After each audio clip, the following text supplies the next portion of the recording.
Live de l'actualité de ce vendredi, les agents et cadres de la Banque centrale du Congo, siège de Kalemi, viennent de déménager. Ils ont désormais un nouveau bâtiment administratif moderne. C'est un bâtiment de 200 mètres carrés de 2 étages. Il a été inauguré par le président de la République. Les images à suivre au début de ce journal. Également au sommaire de votre 13h30, la prison centrale d'Issiro dans les Hauts-Toués, les véritables salles d'attente de la mort. Les détenus vivent un très beau calvaire. Les prisonniers, plus de 250, sont entassés dans une petite cellule et dorment à même le sol. Cette surpopulation carcérale fait de ces lieux un mouroir, selon les gouverneurs qui a visité cette prison. Voilà tout pour le titre. Mesdames et messieurs, bonjour et bienvenue à vous si vous nous rejoignez la radio-télévision nationale congolaise. Je le dis à l'ouverture de ce journal, les agents et cadres de la Banque centrale du Congo, siège de Kalemi, viennent de déménager. Ils ont désormais un nouveau bâtiment administratif moderne.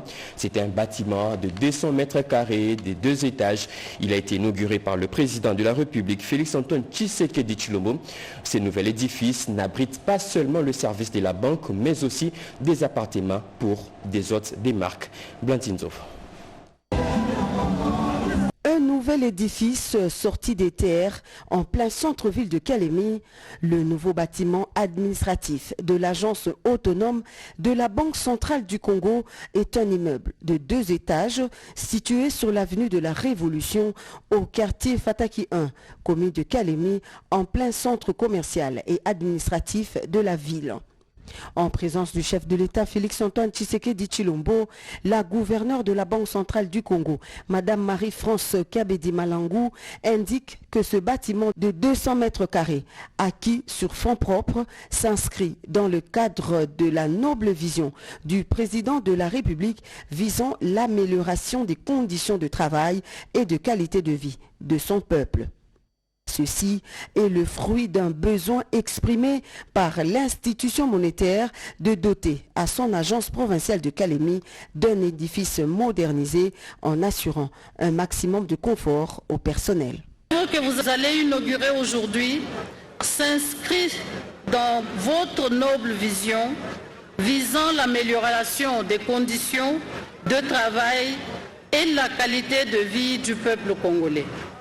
C'est dans ce cadre que s'appréhendent les efforts de la Banque centrale d'offrir ainsi à son personnel les meilleures conditions de travail pour plus d'efficacité dans les services qu'il doit rendre à la population, au trésor public et à tout le système financier, tout en élargissant la représentation de la Banque centrale du Congo sur le territoire national. Le nouveau bâtiment administratif de la Banque centrale du Congo, siège de Kalemi, inauguré en ce jour par le chef de l'État, abrite non seulement les services de la banque, mais aussi des appartements pour ses hôtes de marque.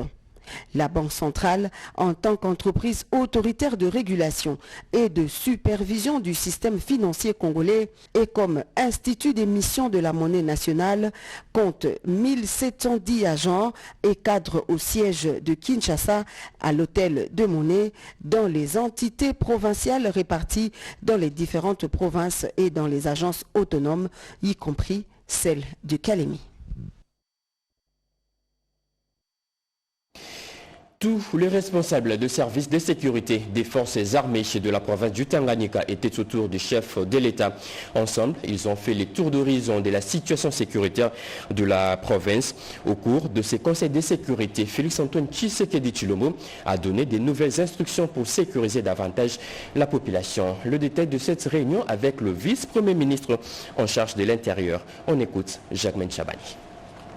Le président de la République, chef d'État, commandant suprême des forces armées congolaises, a tenu à avoir autour de sa table tous les responsables des services de sécurité des forces armées congolaises, accompagnés par le gouverneur de la province pour faire le tour d'horizon de la situation sécuritaire de la province du Tanganyika et de la ville de Kalemi principalement. Donc il a reçu les différents rapports, l'état de lieu sécuritaire et à cette occasion il a aussi eu l'opportunité de faire des recommandations et de donner des instructions parce que autour de la table, il y avait aussi le vice-premier ministre, ministre de la Défense, et certaines instructions ont été données pour permettre à ce que les différents services se retrouvent des réponses à leurs préoccupations. Donc je crois que nos populations de la province du Tanganyika peuvent être davantage sécurisées au sortir de cette réunion. Construction d'une nouvelle capitale administrative égyptienne, la RDC veut s'inspirer du modèle du pays de Pharaon. Le président de l'Assemblée nationale, Vital Kamerhe, en séjour à Caire, a visité toutes les infrastructures encore en plein chantier. D'autres précisions avec Anim Balaka. En marge de son séjour officiel au Caire, le président de l'Assemblée nationale, le professeur Vital Kamerhe, a été invité par son homologue égyptien, le docteur Hanafi Gebali, à découvrir à travers une visite guidée la prouesse accomplie par le gouvernement égyptien sous le leadership du président Abdel Fattah al-Sisi en construisant dans un temps record une nouvelle capitale administrative dont la première phase s'étale sur 40 000 hectares et qui va bientôt s'agrandir de 40 000 autres hectares. Au cours d'une brève réunion, avant de procéder à la visite guidée, Khaled Mahmoud Abbas a fait une présentation de ce gigantesque projet qui a coûté au gouvernement égyptien 60 milliards d'euros et qui a résolu le problème de désengorgement de l'ancienne capitale administrative et sa surpopulation évaluée aujourd'hui à 20 millions d'habitants. Situé à une cinquantaine de kilomètres de l'ancienne capitale, ce projet pharaonique offre à l'Égypte une nouvelle ville verte et moderne dans les déserts, abritant les sièges de toutes les institutions, dont la présidence de la République, la Chambre des représentants, des bâtiments abritant des ministères, des banques, pour ne citer que cela. Nous allons faciliter qu'il y ait vraiment un accord entre l'Égypte et la République démocratique du Congo dans ce domaine pour venir nous aider à assainir et à construire des grandes villes. Nous sommes convaincus que vous allez nous aider. Je sais que le ministre de l'Urbanisme, Christian Badou, a séjourné par ici. Je crois que l'Égypte et la République démocratique du Congo peuvent aussi se mettre ensemble, booster l'Afrique. Outre de très nombreux logements, non seulement de haute gamme, mais aussi plus modestes, afin d'accueillir tous les fonctionnaires du nouvel ensemble. Le projet compte des hôtels de luxe, un nouvel aéroport de 4000 m², 10 000 km de voies routières, un métro et tant d'autres infrastructures. Plus d'une centaine de leaders politiques et experts du monde se réunissent depuis hier au Maroc pour discuter sur les enjeux géopolitiques et économiques actuels. La 16e édition du Forum international May a ouvert ses portes et c'est la première ministre Judith Suminwa qui porte la voix de l'RDC. À ses travaux, elle a vanté les ressources naturelles de son pays et son rôle à jouer dans la transition énergétique dans les continents africains, comme nous dit Chimène Dondo dans ses commentaires. Tanger, ville balnéaire du Maroc, accueille la 16e édition du Forum international May Days.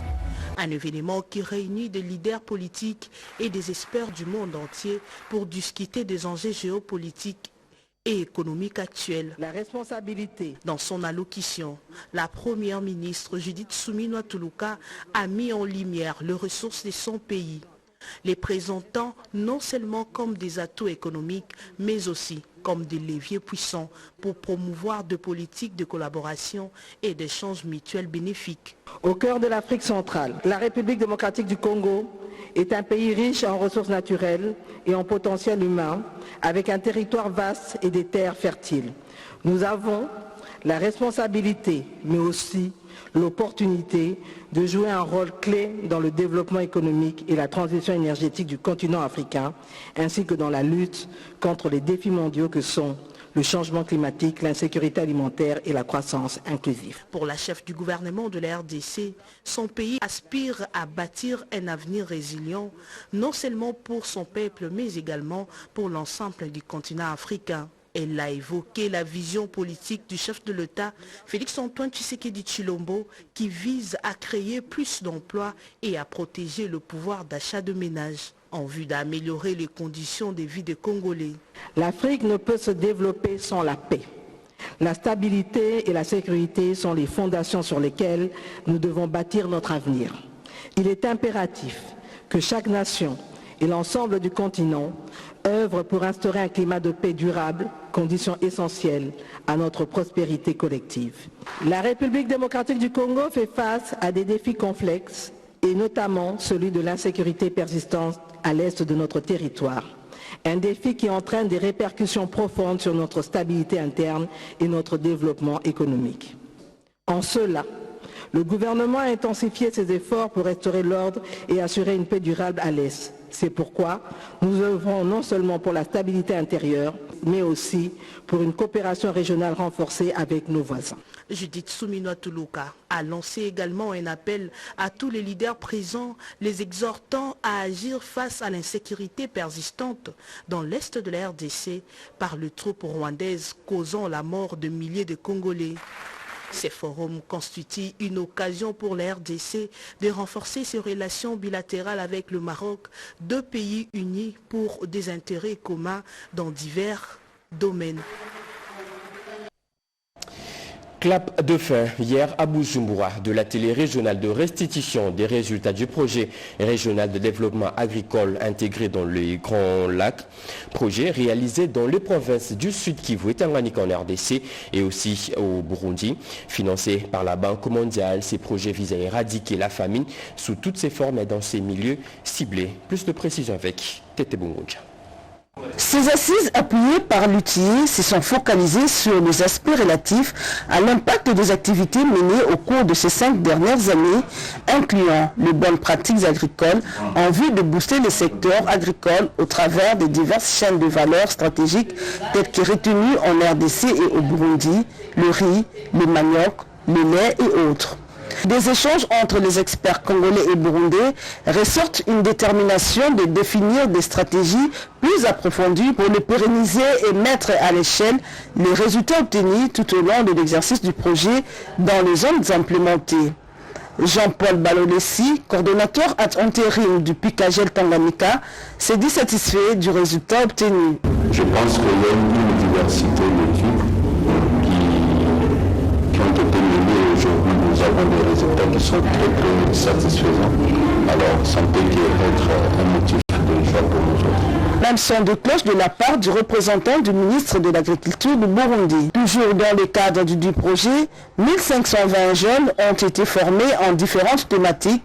Parmi eux, 415 ont bénéficié de subventions pour le démarrage de leurs activités dans l'entrepreneuriat agricole. Par contre, les participants, quant à eux, attendent à ce que les efforts des initiatives amorcées se poursuivent pour tirer les meilleures parties des acquis du projet, ce qui permettra d'améliorer les conditions de vie des communautés locales grâce aux diverses chaînes de valeur liées à l'activité agro-pastorale. Vers la fin du processus d'assistance aux victimes de la démolition de maisons le long de l'aéroport de Bipemba à Mbuji-Mayi dans le Kasaï oriental, raison de l'arrivée de la ministre des Affaires sociales sur place, elle va procéder à cette remise. D'autres détails avec notre envoyé spécial Edith Chalakatala.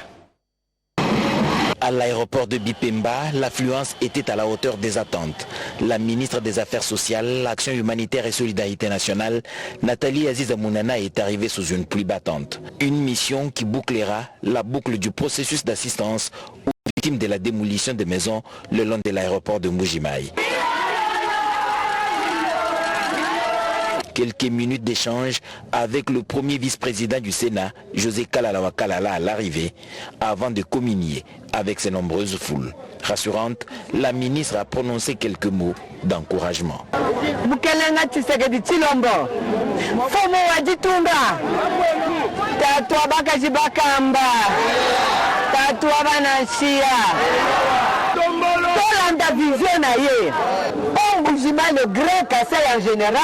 Accompagnons le chef de l'État dans sa vision pour le développement de la ville de Mbuji-Mayi en particulier et les Grands Kasaï en général. Assistance sociale, action humanitaire, solidarité nationale. La construction construction du nouvel aéroport moderne va booster les trafics, les échanges commerciaux avec l'Europe et d'autres pays. L'identification et l'évaluation étant terminées, l'heure est à l'accompagnement. Les équipes des affaires sociales, laissées sur place par la ministre lors de sa première venue à Mbuji-Mayi, ont réalisé un travail technique élaboré pour éviter des approximations dans cet accompagnement. Le ministre de la Recherche scientifique et Innovation technologique poursuit son séjour à Vienne, capitale autrichienne. Gilbert Kabanda a participé à la conférence ministérielle sur le rôle de la science et de la technologie nucléaire. Les contenus de son discours dans cet extrait choisi par Joseph Oscar Mbalkaïch. On l'écoute. Représentant la République démocratique du Congo à la conférence ministérielle de Vienne, Gilbert Kabanda Kourenga, ministre de la Recherche scientifique et Innovation technologique, a salué l'apport de l'AIEA dans la lutte contre le cancer et les zoonoses au Congo démocratique. Il est notoirement connu que la République démocratique du Congo regorge d'énormes potentiels nucléaires et entretient une étroite coopération avec l'AIEA depuis 1961. En cette qualité, mon pays bénéficie du renforcement de ses capacités en termes de recherche en sciences et techniques nucléaires dans divers domaines intéressant les applications pacifiques de l'énergie atomique par le biais de nombreux projets de coopération technique, notamment l'AFRA. C'est pourquoi le gouvernement de la République démocratique du Congo remercie l'agence pour l'initiative d'appuyer les États membres à moyen et faible revenu dans leurs efforts de lutter contre le cancer à travers le projet Race of Hope, mais aussi contre les zoonoses à travers le projet Zodiac. Bien avant, le patron de la recherche de la République démocratique du Congo a échangé avec le directeur de la coopération technique Division Afrique, le professeur Chokat. Ce dernier était accompagné de Madame Malak Drak Ruiz de Velasco, responsable de l'Afrique de l'Ouest et centrale, opération secteur public au fond de l'OPEP, et de Abdou Diane, chargé de la gestion des projets de la RDC. Comment améliorer les conditions de personnes déplacées internes dans la province d'Ituri? Et sujet a fait débat au cours des échanges qu'a eu les gouverneurs militaires avec une délégation des Nations Unies dans cette partie du pays. Les explications avec Junior Selemani. La question liée aux solutions durables et les projets de développement était au centre des échanges entre les gouverneurs militaires de l'Ituri et le lieutenant général Lubuyanka Shomadjouni avec la délégation de la rapporteuse spéciale des Nations Unies pour les personnes déplacées internes. L'objectif est d'améliorer les conditions de ces vulnérables en vue de solutions durables aux problèmes des populations déplacées. Je suis ici pour pouvoir recommander à l'équipe du pays des Nations Unies, la MONUSCO, comment faire pour mieux protéger la situation des personnes déplacées internes. Paoula Gaviria, satisfaite de l'évolution de ce projet durable en Ituri à l'issue de ces fructueux échanges qu'elle a eu avec l'autorité provinciale. C'est très important la vision que le gouverneur nous a partagée. Et il a parlé de l'importance d'investir et d'avoir plusieurs de ressources pour les personnes déplacées internes, parce que ce sont des personnes qui ont le droit de progresser. Notons qu'à ce jour, plus de 2000 personnes ont déjà regagné leurs villages respectifs à la suite de ces projets solutions durables grâce à l'implication de l'administration militaire de l'Ituri avec l'appui de certains partenaires humanitaires. Allez, j'en rêvais sur ce que je disais au sommaire. La prison centrale d'Issiro dans les Hauts-Touélé, véritable salle d'attente de la mort. Les détenus vivent un très gros calvaire. Le prisonnier, plus de 250, sont entassés dans une petite cellule et dorment à même les sols. Cette surpopulation carcérale fait de ces lieux un mouroir pour les détenus, selon les gouverneurs de la province qui a fait une descente sur place. Le gouverneur du Haut-Ouélé, Jean Bakomito Gambou, a effectué ce mardi 26 novembre 2024 une descente d'inspection à la prison centrale des Siro, au bureau administratif, à la cuisine, jusqu'au pavillon. Il a tout vu avec mordant l'âme. D'une oreille attentive, il a pris du temps pour écouter le porte-parole des détenus et sur les conditions inhumaines de leur incarcération. C'est insupportable, s'exclame Jean Bakomito Gambou. Nous avons été alertés des cas d'évasion cette nuit. Il fallait descendre sur terrain moi-même pour me rendre compte de l'état dans lequel les prévenus vivent ici. La situation est catastrophique. Ça ressemble à un mouroir, prévenu presque mourant. Surtout la question sanitaire, plus qu'urgent, pouvoir faire venir les médecins ici afin de consulter très rapidement de quelques prévenus que j'ai vus en situation difficile sur le plan de santé. La question du très mauvais état de conditions de détention à Isero relance celle de la construction en cours d'une prison moderne dont le gouverneur plaide pour l'accompagnement du gouvernement central. Ici, ce n'est pas une prison, c'est un dépôt. Même les bureaux qu'utilise l'administration pénitentiaire, la prison elle-même à l'intérieur, elle est de 8 mètres sur 15, avec plus de 250 prévenus. C'est invivable, ça ne peut plus traîner. Nous allons donc devoir travailler très rapidement pour faire pousser les travaux là-bas, mais aussi saisir le ministre de la Justice, Constant Moutamba, pour qu'un appui conséquent soit donné à la province.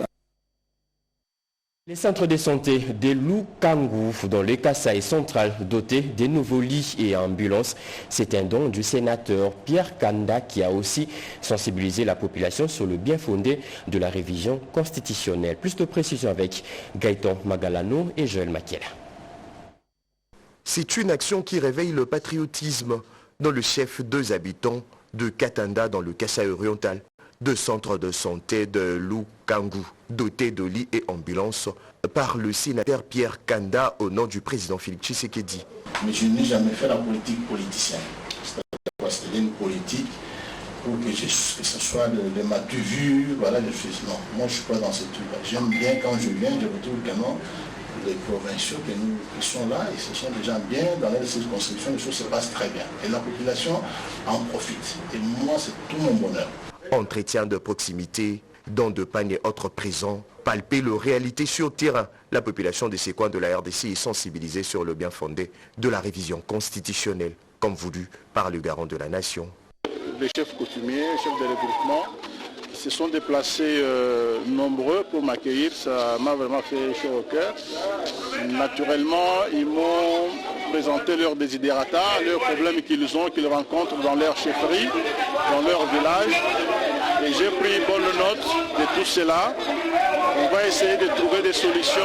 Remercions la population pour avoir voté massivement le président Félix Tshisekedi. Le député provincial, l'élu 2 élus, Pierre Kanda Kalambayi, a demandé aux habitants de Tshilenge et Katanda de soutenir la démarche du garant de la nation. De nouvelles acquisitions pour c'est Béni au Nord Kivu. Cette agence vient de bénéficier des 2 véhicules neufs et d'un groupe électrogène. Ces acquisitions ont été présentées aux agents de cette entreprise par le chef d'agence au cours d'une parade. Regardons. La direction générale de l'Office congolais des contrôles, conduite par le tandem Etienne Chimanga Mutombo, Christelle Moabilou, vient de doter l'agence de 2 véhicules et d'un groupe électrogène de CVKVA pour le détachement des Kassindi. À présence de la délégation de la direction générale, le chef d'agence de l'OCC Béni, Paulé Kamua, a profité au cours de la parade du 25 novembre 2020 pour présenter ses acquisitions. Je saisis encore une fois cette opportunité pour remercier le directeur général qui a appliqué la politique du conseil d'administration en nous dotant de ce matériel roulant que vous venez de voir. Pourquoi remercier le DG? C'est tout simplement parce qu'il a réalisé sa promesse. Par la même occasion, le chef d'agence a profité de la circonstance pour présenter le matériel d'analyse des produits pétroliers octroyé à l'office par son partenaire Compass Green Worldwide. Pour sa part, le chef des services hydrocarbures, Richard Elombo, a rassuré aux partenaires de l'OCC intervenant dans le secteur de produits pétroliers que cette acquisition de nouveaux matériels permettra à bien analyser dans une courte durée leurs marchandises. Les enfants parmi les premières victimes des différents conflits armés. Face à cette triste réalité, une matinée de paix vient d'être organisée à Kinshasa. Occasion pour les organisateurs de lancer un message contre ces atrocités dont les enfants payent aujourd'hui un lourd tribut. Une initiative du Conseil universel pour la paix des nations et continentale CULPAC. David Moubenga nous en dit un peu plus. Les enfants innocents meurent à travers le monde dans des conflits armés dont ils ne connaissent ni les tenants ni les aboutissants. Face à cette triste réalité, une matinée de la paix a été organisée à la Cité de la paix du Conseil universel pour la paix des nations et continents CULPAC. C'était une occasion pour lancer un message fort et fustiger toutes les actions des belligérants dont les enfants payent un tribut lourd. C'est le cas de celui du directeur général du CULPAC, Daniel Biko Santou. Il y a déjà plusieurs décennies que le monde vit dans une spirale de violence et de conflits armés dans plusieurs pays des différents continents où des enfants sont décimés et affligés. Toutes ces situations barbares sont voulues et provoquées par seulement une poignée des individus avides de pouvoir et d'argent pour leurs intérêts égocentriques en déclenchant la désolation par des luttes armées où des victimes sont des innocents. Dans la plupart des cas, des enfants inoffensifs. Un autre message, c'est celui du président international de la paix des nations humanitaires, Ghassan Dalkalal, qui a dénoncé la situation de guerre à l'est de la République démocratique du Congo. Franchement, le cas de la République démocratique du Congo est encore très grave, avec 30 ans de massacres des enfants. Mes félicitations à son Excellence, le président de la République, M. Félix Antoine Tshisekedi Tshilombo, pour son courage et sa diplomatie pour arrêter cette guerre. À présent, nous allons faire le tour de quelques journaux dans la capitale pour vous parler des différentes actualités qui font la une. C'est vendredi. La revue de presse, une sélection de Jean-Pierre Ndolo Demazou et je reste au Fondje.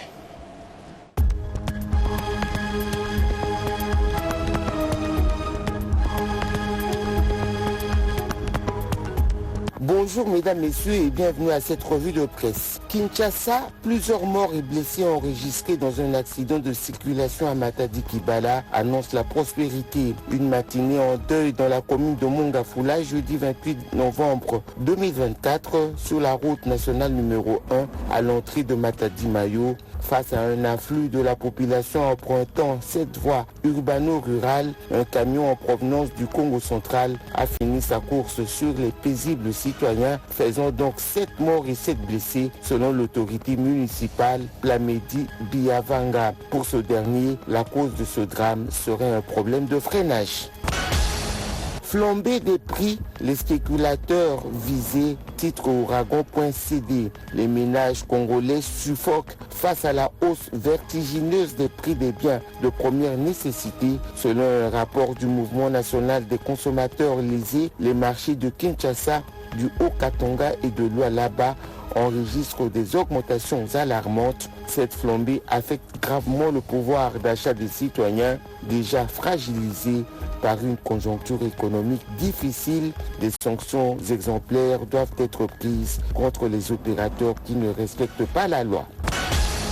Guerre de 6 jours à Kisangani, l'UNIKIS reçoit 100 000 $ américains d'indemnisation, révèle actualité.cd. L'université de Kisangani a bénéficié le jeudi 28 novembre 2028 de l'indemnisation collective des victimes des activités illicites de l'Ouganda en RDC à hauteur de 100 000 $ américains lors d'une cérémonie organisée aux cliniques universitaires de l'université de Kisangani. Le Fonds spécial de répartition de l'indemnité aux victimes des activités illicites de l'Ouganda, Frivao, a reconnu les loyaux services rendus à la population boyomaise par l'administration des soins de qualité lors de la guerre de 6 jours.